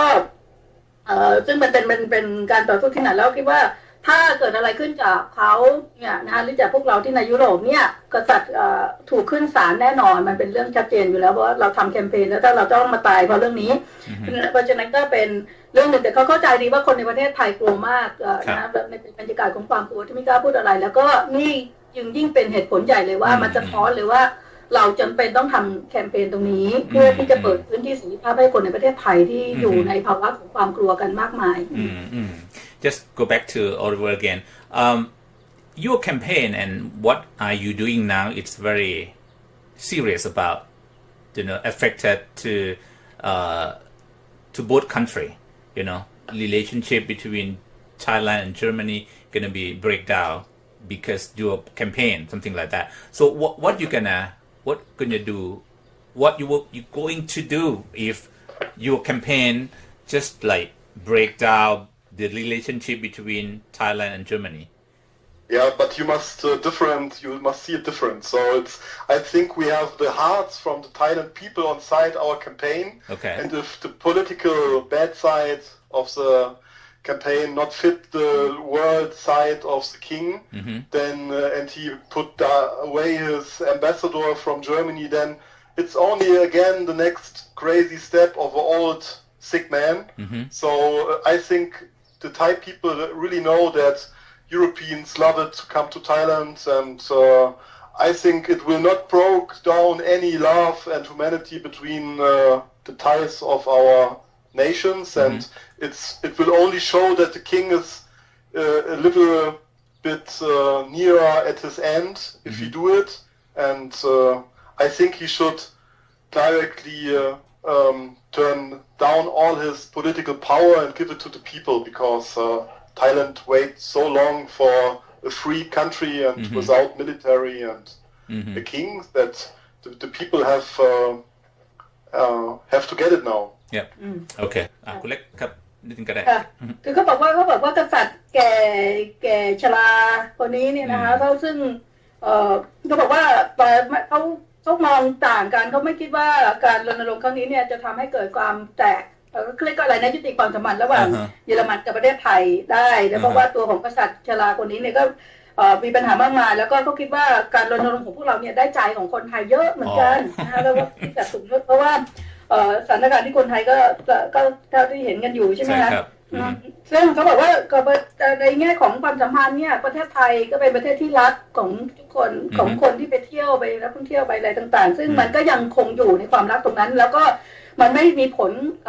กษัตริย์คนนี้การรณรงค์กับกษัตริย์คนนี้เนี่ยไม่ส่งผลต่อความรักของคนนักท่องเที่ยวหรือว่าความสัมพันธ์ระหว่างคนของสองประเทศที่ไปเที่ยวประเทศไทยไม่ได้ไปในนามว่าเป็นรักกษัตริย์ไทยแต่ว่ารักในประเทศไทยเนี่ยความสัมพันธ์นี้ยังคงอยู่แล้วก็ย้ำอยู่เสมอว่าสถานการณ์ตอนนี้นี่มันคือเหตุจำเป็นเขาพูดเสมอว่าเขาอยากเรียกร้องให้กษัตริย์เนี่ยตระหนักในปัญหาที่ตัวเขาสร้างขึ้นมาตรงนี้แล้วในกระแสของความไม่พอใจของคนมากมายที่กับพฤติกรรมของเขานี่เจ้าตัวนี้คือทั้งในเยอรมันและในประเทศไทยเนี่ยกษัตริย์ควรจะลงจากอำนาจแล้วคืนประชาธิปไตยให้กับประชาชนที่วันนี้โอลิเวอร์ย้ำหลายรอบเรื่องนี้ว่านี่คือหัวใจของการที่สิ่งที่เขาอยากเห็นอยากทำให้กับประเทศไทยครับ I think going to be the last question for Oliver. What do you want to add, for recruiting the supporter or everyone want to, support your your program? Okay, your campaign. Yeah. Go ahead. Yes. Yeah. Yes, my biggest wish for 2020 is that whistleblower around the inner circle of the king send us some informations, because I think the king will be betrayed by his closest circle, because these are people who can make voice records or video records without that the king will see it. Because we are in Germany, if there is one servant of the king use a German phone who he buys in a discounter shop in Garmisch, and then the Thai Secret Service will not see it that he do it. So I try to give all whistleblowers the power and the feelings that they should buy a German phone and try to send us proofs that Rama should be go into prison. And if we get it, then I'm a happy man, and all people can help us and share the GoFundMe campaign or visit our website, so that we can start making a little reward to whistleblowers. And I hope that the time of monarchy in Thailand is ending soon, and that people coming to full democracy. And also Hong Kong need it, so in the next week we will do some things for the Hong Kong protesters to get democracy, and I think it's really important that Thailand get freer also, and that also the slavery stops, that people get normal loans and normal money for the work, and the system of middle age in Thailand, it's over if the Rama go back and give democracy a free room. So it's time for democracy in Thailand. All right. Oliver, I think we should emphasize as well that we will do our best as well to provide any security that is needed for any whistleblower as well. Really? That's normal. So we don't publish names, we don't publish anything. Okay. So people can send us also by snail mail and other ways informations, and we don't talk about our sources, and we will send all whistleblower informations unfiltered to the police, and we will hope that he will go back or into prison. จริงๆใช่ครับจริงๆแล้วเรามี we have so many witnesses that some people had been abused. Thai people have been abused or have been attacked from king, and then they are exiled to live in another country. They had a lot, so maybe this is very good witness for you to prove that what king is done for Thai people, right? ใช่ไหมฮะเพราะว่าเรามีเขาบอกว่าตอนนี้ก็คือว่าเราก็ย้ำมานะคะว่าเราก็คือว่าในโดยเฉพาะคนน่ะที่อยู่กับรอบๆตัวกษัตริย์เขาบอกว่าด้วยพฤติกรรมกษัตริย์แบบนี้ซึ่งแน่นอนว่ามันจะต้องสร้างให้เกิดภาวะความคับแค้นกับข้าราชบริพารเยอะแน่เพราะฉะนั้นเขาบอกว่าคุณอยู่เยอรมันเนี่ยคุณก็ซื้อโทรศัพท์ข้างนอกแล้วก็จัดการแล้วก็เรคคอร์ดบันทึกอะไรต่างๆส่งให้เราโดยที่ไม่ต้องบอกว่าเป็นใครส่งแล้วก็ในส่วนของโอลิเวอร์ก็จะโปรเทคคนที่ให้ข้อมูลไม่มีการเปิดเผยชื่อข้อมูลทางสาธารณะใช้กระบวนการให้มีความมั่นใจว่าเขาปลอดภัยแล้วเลยก็เสริมไปว่าในส่วนของคนที่จำเป็นต้องได้รับการคุ้มครองเนี่ยเราก็จะประสานกันอย่างเต็มที่เพื่อจะใช้กระบวนการในเรียกร้องกระบวนการให้มีการมาตรการในการคุ้มครองความปลอดภัยของคนที่เป็น whistleblower ด้วยนะคะแล้วก็บอกว่าถ้าภายในปี 2020 เนี่ยถ้ามีการให้ตรงนี้มาเนี่ยเราจะดีใจมากเพราะว่าเราจะเข้าสู่กระบวนการที่คนไทยก็อาจจะแฮปปี้ก็คือว่าไม่ต้องส่งคิงกลับประเทศไทยแต่ว่าส่งคิงขึ้นศาลในยุโรปแทนตรงนี้เนี่ยนะก็เป็นเรื่องหนึ่งแล้วก็นี่ก็เป็นก็เลยก็ฝากไว้ว่าเนี่ยสนับสนุนก็คือให้ถ้าเห็นด้วยกับแนวทางนี้เนี่ยนะก็สนับสนุนกันเพื่อให้กระบวนการตรงนี้ในส่วนของทางเยอรมันเนี่ยทำไปได้ดีแล้วอย่างอาทิตย์หน้าเขาก็จะมีแอคชั่นเรื่องประชาธิปไตยในฮ่องกงก็คือแอคชั่นในกับสมานฉันท์กับโลกเนี่ยก็เป็นสิ่งที่องค์กรนี้ก็ยังต้องทำต่อด้วยค่ะครับคุณเล็กเองมีข้อมูลไหมครับว่าคนที่เคยรับใช้กษัตริย์อย่างใกล้ชิดทำงานในวังในโครงการอะไรที่รู้เรื่องของกษัตริย์รัชกาลที่10เยอะเนี่ยตอนนี้แล้วถูกกระทำเนี่ยแล้วก็ออกมาอยู่ต่างประเทศนี่ก็เยอะนะทั้งทหารตำรวจใช่ไหมฮะมีกันอยู่หลายประเทศเหมือนกันแม้แต่พลเรือนที่เกี่ยวข้องกับการเป็นข้าทาสบริวารของกษัตริย์แล้วก็ถูกครอบครัวเขาถูกกระทำอะไรอย่างเงี้ยก็เยอะอันนี้น่าจะเป็นศูนย์กลางที่สามารถส่งมาได้ใช่ไหมว่าเขาถูกกระทำแบบไหนก็คือว่าส่งได้ทั้งกับโอลิเวอร์ทั้งกับเล็กก็คือว่าคนก็คงวางใจกับเล็กแล้วล่ะในระดับนี้นะเพราะฉะนั้นก็วางใจได้ว่าเรา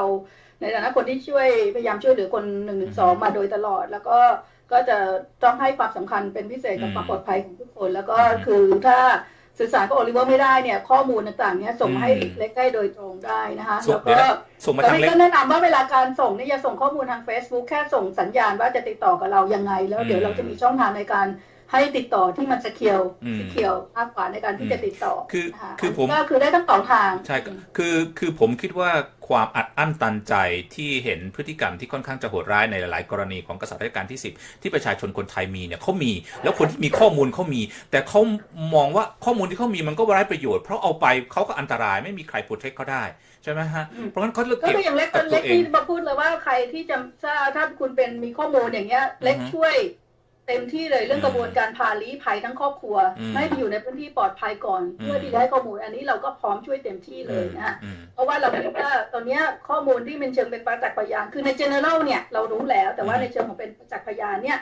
นะเราก็ต้องการด้วยเหมือนกันเพื่อน้ำหนักเพราะฉะนั้นเนี่ยเราในส่วนของนี่คือส่วนของเล็กนะก็คือพร้อมเต็มที่เลยตั้งแต่ช่วยพาออกมาจากพื้นที่เสี่ยงที่จะให้อยู่ในพื้นที่ที่ปลอดภัยพร้อมที่จะให้การในภาวะที่ตัวเองปลอดภัยที่สุดอันนี้ก็เตรียมพร้อมเหมือนกันค่ะและโดยเฉพาะอย่างยิ่งคนที่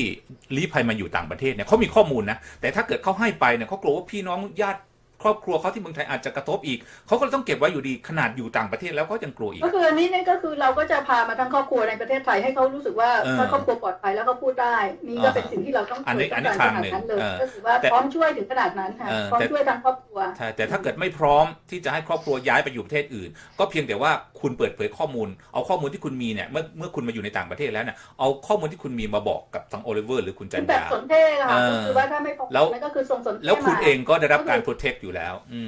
ใช่ค่ะอันนี้ผมคิดว่าเป็นสิ่งที่คือให้มั่นใจได้เลยว่าทั้งเราทั้งคู่เนี่ยเราจะระมัดระวังเรื่องข้อมูลอย่างแม้แต่ว่าคนที่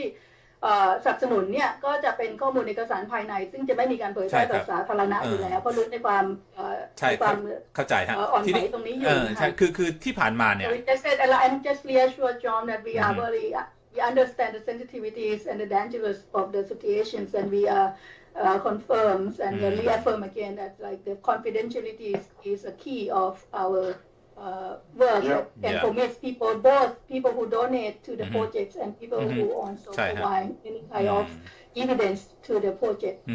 ใช่ครับเพราะว่าอย่างในมุมคนไทยเองเนี่ยเรามีข้อมูลแบบนี้เยอะมากกระจายกันไปแต่ไม่มีใครพอมันมีช่องทางที่การจะเอาผิดเนี่ยมันก็มีความหวังขึ้นมาว่าเราไม่ได้พูดข้อมูลหรือสิ่งที่เป็นหลักฐานลอยๆอีกต่อไปแล้วอย่างพวกเราเองเราก็พูดกันอยู่อย่างเงี้ยพูดแต่ไม่มีใครเอาข้อมูลที่เรามีทั้งหมดไปสู่กระบวนการที่ให้เป็นผลรูปธรรมต่อการเอาผิดจริงๆแต่นี่คือครั้งแรกถ้าจะว่าไปแล้วนี่คือครั้งแรกที่ทำให้เห็นกระบวนการที่เราไม่ได้พูดกันแบบรูมเมอร์ข่าวโคมลอยหรือหลักฐานเอามาแชร์กันเล่นแค่นั้นแล้วก็จบไปเท่านั้นแต่มันจะมีผลต่อการที่จะเอาผิดอย่างจริงจังในระดับโลกแล้วอย่างเงี้ยมันคนก็มีความหวังที่จะให้ข้อมูลไงเพราะที่ผ่านมาเราก็คุยกันไปคุยกันมายืนยันได้เลยว่าทำจริงแล้วก็ในฐานะของความเป็นองค์กรของเขานี่ก็คือมีคอนเนคชันอย่างที่เห็นว่าเราเคลื่อนไหวเดือนหนึ่งนี่ก็คือมีการกระแสก็ถูกนำไปทั้งในส่วนของรัฐบาลและรัฐบาลนี้เรายังไม่ได้ขยับอันนี้จะบอกว่าขั้นแรกการฉายแสงเนี่ยเป็นขั้นแรกนะขั้นที่2นี่มันจะเป็นรูปธรรมกา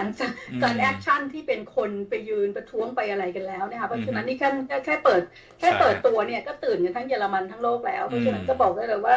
งานนี้ไม่ใช่งานของเด็กเล่นนะคะ I just say that we are not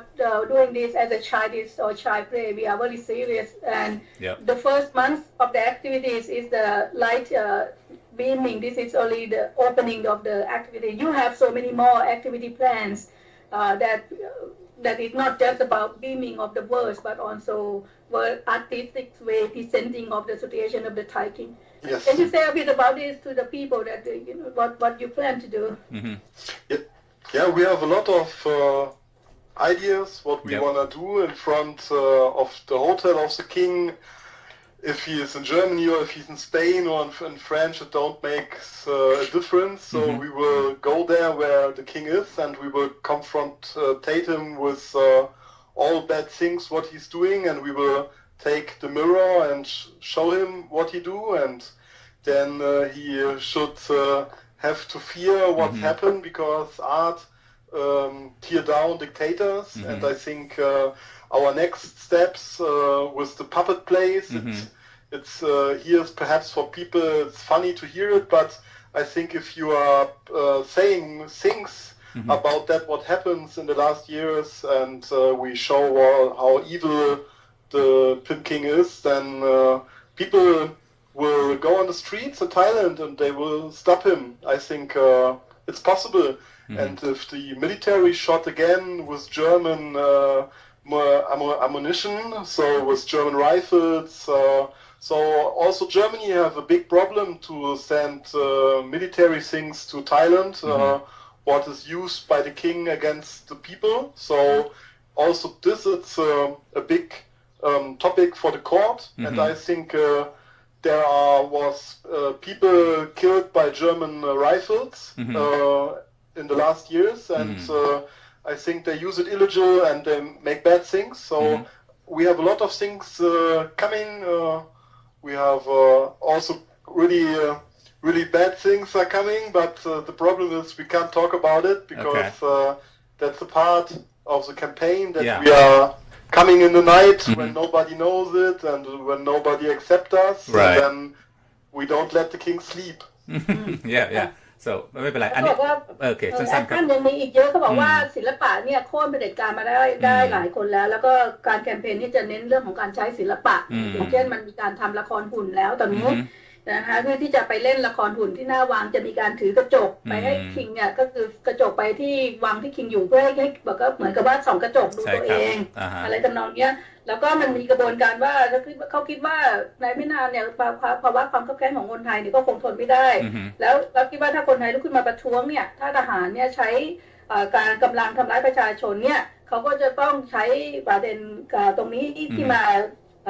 รณรงค์กับรัฐบาลเยอรมันแล้วถ้ามีการพิสูจน์ได้ว่าทหารเนี่ยใช้อาวุธปืนที่เป็นปืนที่ซื้อไปจากเยอรมันยิงประชาชนมันมีคดีของการฟ้องร้องแล้วก็เอาผิดนะคะที่ศาลเยอรมันได้เพราะว่าอาวุธปืนของเยอรมันกลับไปถูกใช้ในการทำร้ายผู้บริสุทธิ์อันนี้ก็เป็นเรื่องหนึ่งที่ก็คือมองรอบด้านนะคะก็คือว่าเล่นกันทุกด้านก็คือว่าถ้ามันทหารไทยใช้ความรุนแรงเนี่ยเราก็ต้องเตรียมมาตรการในการหยุดยั้งแล้วถ้ามันเป็นอาวุธที่มันใช้ทำร้ายประชาชนเป็นอาวุธที่ซื้อไปจากเยอรมันด้วยเราก็จะเล่นงานกับทางรัฐบาลเยอรมันฟ้องร้องนะคะกระบวนการทางกฎหมายกับรัฐบาลเยอรมันหรือว่าบริษัทที่ค้าอาวุธกับประเทศไทยด้วยนะคะ Just the last question for Oliver. Sorry. This is I don't want to. I mean, I very so appreciate that you've done for for Thai people or democracy in Thailand. But this question it's annoy me, but I want to ask you. So what about if Thai King call you, and want to talk to you or want to see you or want to call in to stop doing this, and he offering a big money to you for stopping this, what do you think? I will tell him that I offer him old school middle age duel. So I think he can choose weapons like a sword or his hands, and then we can fight in front of the hotel. So I think the king should not try to keep democracy down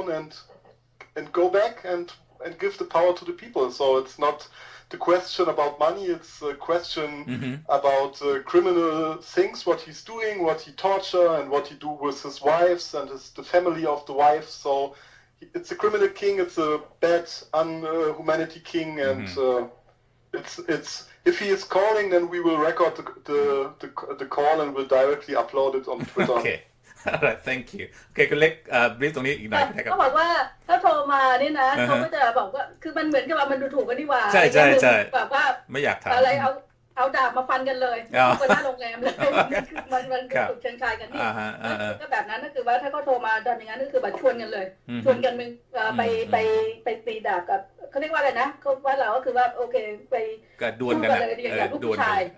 แล้วก็บอกว่าพฤติกรรมของกษัตริย์เนี่ยมันเกินกว่าที่จะรับได้อยู่แล้วพฤติกรรมการทำร้ายผู้หญิงการใช้ชีวิตแบบเนี่ยนะคะเพราะฉะนั้นเนี่ยไม่มีทางอยู่แล้วแล้วก็บอกว่าถ้าคิงโทรมาจริงๆเขาจะเรคคอร์ดเขาจะอัดบันทึกไว้แล้วก็คุณก็จะได้ฟังสิ่งที่คิงพูดเพราะว่าเขาจะเอาขึ้นอัปโหลดแน่นอนอ๋อครับคุณเล็กสุดท้ายครับคุณเล็กมีความหวังแค่ไหนว่าสุดท้ายแล้วกระบวนการละเมิดสิทธิมนุษยชนโดยกษัตริย์ของไทยหรือแม้แต่การทำร้ายในมุมอื่นๆเนี่ยมันจะถูกขึ้นสู่กระบวนการของศาลโลกจริงๆได้กับผลงานหรือกับสิ่งที่คุณเล็กและคุณโอลิเวอร์กำลังทำเนี่ยคุณเล็กมีความมั่นใจแค่ไหนหรือครับก็คือถ้าบอกว่าในการพยายามที่จะหาพันธมิตรที่ยุโรปที่มีความกล้าหาญและที่จะออกมาร่วมกันเพราะว่าอย่างเราไม่สามารถที่จะขับเคลื่อนในอิชชูที่มันหนักๆอย่างนี้ได้ด้วยตัวเองอยู่แล้วเราต้องมีองค์กรเจ้าภาพองค์กรท้องถิ่นแล้วก็อันนี้ต้องบอกว่าเป็นครั้งแรกที่เรามีองค์กรเจ้าภาพที่เข้มแข็งแล้วก็มีความกล้าหาญแล้วก็ไม่กลัวแล้วก็มีของการต่อสู้ที่เข้มแข็งดูเดือดรู้ว่าจะรับมืออย่างไรกับสถานการณ์เพราะฉะนั้นนี่ก็ถือว่าเป็นประวัติศาสตร์แล้วต้องบอกว่าอันนี้เป็นประวัติศาสตร์ของประเทศไทยเลยก็ได้ที่กษัตริย์ของไทยเนี่ยถูกเล่นนะคะถูกประท้วงโดยนานาชาติเรื่องนี้ถือว่าเป็นบทหมายของประวัติศาสตร์ที่มันเริ่มขึ้นแล้วในแง่นี้เราก็บอกว่ามันก็คือมาไกลกว่าที่เราคาดหวังแต่ว่าเอาเข้าจริงก็ยังใช้เวลาพอสมควรใช่ไหมคะกว่าจะมาถึงจุดนี้เราก็คิดว่าสถานการณ์ตอนนี้เนี่ยมันหยุดไม่อยู่แล้วล่ะก็คือจากการทำงานเนี่ยคือในกระบวนการทำงานต่อเนื่องเนี่ยมันทำกันต่ออยู่แล้วก็คือเมื่อมีองค์กรเจ้าภาพเนี่ยก็ต่อ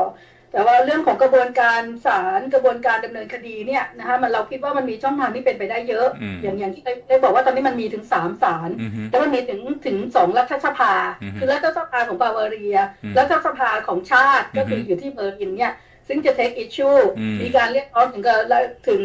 กระทรวงต่างประเทศให้ตรวจสอบสถานภาพ คือกระบวนการทางกฎหมายเนี่ยเรามาไกลกว่าที่เราเคยทำมาอันนี้คือแน่นอนใช่ครับแต่ว่าส่วนกระบวนการศาลเนี่ยอย่างที่เราบอกว่าถ้าในกระบวนการศาลเนี่ยในฐานะที่เป็นปัจเจกฟ้องเนี่ยเราฟ้องได้ศาลในระดับเยอรมันกับศาลระดับ EU มันมี EU ที่มันไร้Court of Human Rights เนี่ยปัจเจกชนเนี่ยฟ้องได้คือเราฟ้องได้แน่นอนอันนี้มีความเป็นไปได้สูงแต่ว่าถ้าศาลถึงระดับ ICC อันนี้มันต้องดูด้วยเพราะว่าถ้าเยอรมันยอมเป็นเจ้าภาพคือถ้าการเคลื่อนไหวที่เยอรมันประสบความสำเร็จดีมากแล้วเยอรมันเป็นเจ้าภาพนั่นคือมันเป็นต้องรัฐฟ้องรัฐด้วยใช่ไหมคะหรือว่าฟ้องจากเงื่อนไขนี้เนี่ยก็เป็นไปได้เพราะว่า ICC เนี่ยประเทศไทยฟ้องไม่ได้อยู่แล้วแต่ว่าถ้ามันเป็นคิดจากฐานเยอรมันอันนี้เป็นอะไรที่เราคิดว่ามันมีความหวังพอสมควรช่องทางตรงนี้แต่ว่าในกระบวนการตรงนี้เราก็พูดไม่ได้นะคะเพราะว่าเราต้องได้ฟังรูปการจากทีมทนายด้วยซึ่งตอนนี้เนี่ยเรายังไม่ได้คุยในภาพในรายละเอียดเพราะว่าสิ่งที่เราต้องเช็คก่อนก็คือว่ากระบวนการคุ้มครองเอกสิทธิ์ทางการทูตของกษัตริย์วชิรลงกรณ์เนี่ยมันอยู่ในระดับไหนแล้วมันจะสามารถที่จะทำให้กระบวนการตั้งกระทู้ในต่างๆตรงนี้มันจะสามารถให้เกิดการตั้งคำถามตรงนี้เพื่อสร้างความชัดเจนให้ตอบชัดเจนได้ว่ากษัตริย์อยู่ที่นั่นได้รับการคุ้มครองอย่างไรแล้วก็ถ้าเป็นอย่างนั้นเนี่ยรัฐบาลจะมีท่าทีอย่างไรอันนี้เป็นกระบวนการทางการเมืองคือตอนนี้มันมี 3-4 กระบวนการที่ไปด้วยกันกระบวนการทางสาธารณะที่เราเล่นอยู่กระบวนการทางสาธารณะกระบวนการทางการเมืองซึ่งเริ่มแล้วและกระบวนการทางกฎหมายซึ่งเรากำลังดูท่าทีอยู่แต่ว่ายังไม่ได้เริ่มนะคะครับเอาล่ะโอเค alright thank you Oliver in the half of in the half of Thai people who want to have democracy in Thailand so we appreciate that you have about your work and we try to support your campaign and you achieve the goal that we would like to do and the same thing. Do you anything to talk in the last I think everything is talked and a lot of things you see on our Twitter, Facebook or website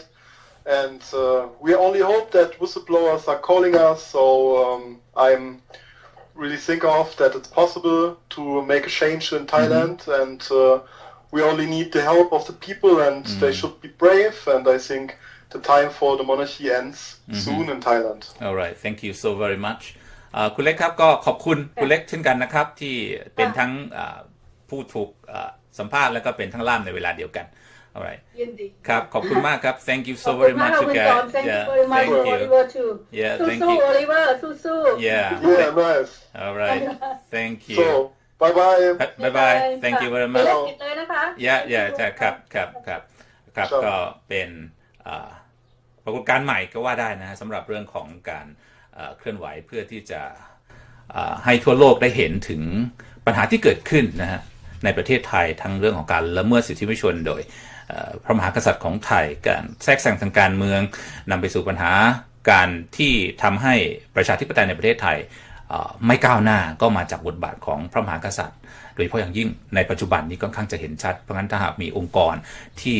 เป็นองค์กรระหว่างประเทศซึ่งมีความเป็นกลางทางการเมืองอยู่ในระดับหนึ่งแล้วเนี่ยแล้วก็สามารถที่จะทำเรื่องนี้ได้ก็จะเป็นเรื่องที่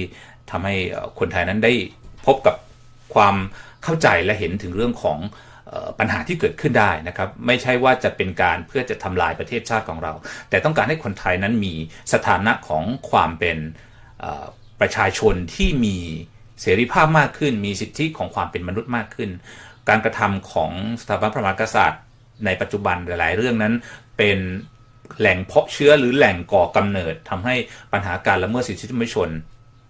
เกิดขึ้นในสังคมไทยเป็นแหล่งกำเนิดที่ทำให้ความเป็นธรรมกลายเป็น2มาตรฐานเป็นแหล่งกำเนิดที่ทำให้ความเหลื่อมล้ำในสังคมไทยมันห่างกันเหมือนกันเป็นแหล่งกำเนิดที่ทำให้ประชาธิปไตยไทยไม่ได้ถูกพัฒนาก้าวหน้าอย่าง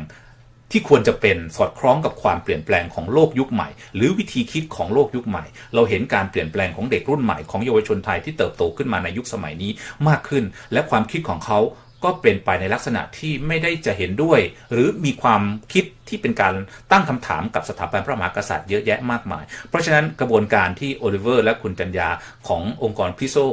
เฮลเปอร์เนี่ยที่ทำกันอยู่เนี่ยก็น่าจะเป็นทางหนึ่งที่ทำให้แสงสว่างในเรื่องของเสรีภาพสิทธิประชาชนความเป็นประชาธิปไตยคุณค่าของความเป็นคนสิทธิมนุษยชนในประเทศไทยนั้นน่าจะได้รับการฟื้นฟูกันมากขึ้นถ้าทำสำเร็จนะครับเพราะงั้นประชาชนคนไทยหรือใครก็ตามที่ดูรายการนี้แล้วเห็นว่าแนวคิดของโอลิเวอร์แล้วก็ของคุณเล็กจัญญาเนี่ยเป็นแนวคิดที่น่าจะทำให้ เกิดความเป็นจริงได้ก็ร่วมสนับสนุนได้นะครับในเรื่องของการโดเนทการให้เงินสนับสนุนนะครับผ่านทางตัววิ่งที่วิ่งอยู่ข้างหน้านี้นะครับ PayPal @pixelhelper นะฮะ .tv แล้วก็เว็บไซต์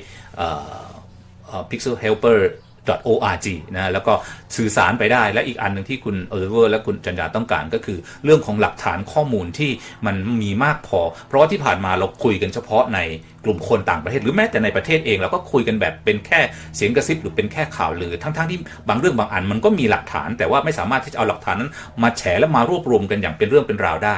นี่ก็น่าจะเป็นองค์กรที่สามารถที่จะรวบรวมเรื่องของสิ่งที่ทำอะไรที่มันเป็น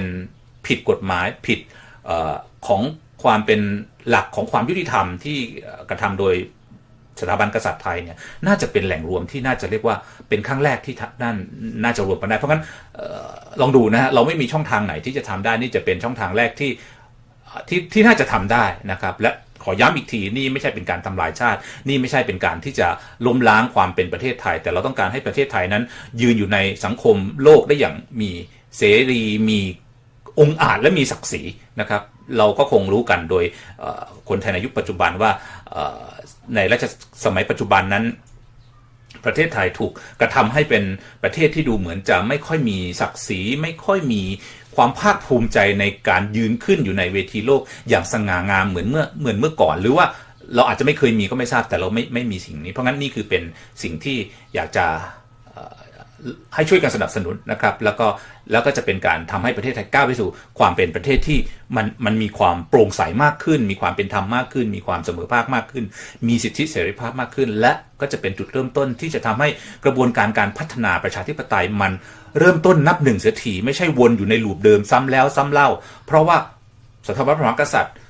มักจะมีส่วนเกี่ยวข้องและสนับสนุนการทำรัฐประหารหรือการหยุดยั้งประชาธิปไตยในประเทศไทยเกือบทุกครั้งที่ผ่านมาในรอบเป็น100 ปีก็ว่าได้เพราะฉะนั้นนี่น่าจะเป็นหนทางที่จะเป็นทางหนึ่งที่เราจะก้าวข้ามกับไอ้วงจรอุบาทนี้ไปเสียทีนะครับเอาละครับนี่คือทั้งหมดของรายการเสียงไทยเพื่อเสรีภาพของคนไทยในวันนี้ขอบพระคุณที่ติดตามรับชมคุยกันใหม่ครั้งหน้าวันนี้ลาไปก่อนครับสวัสดีครับ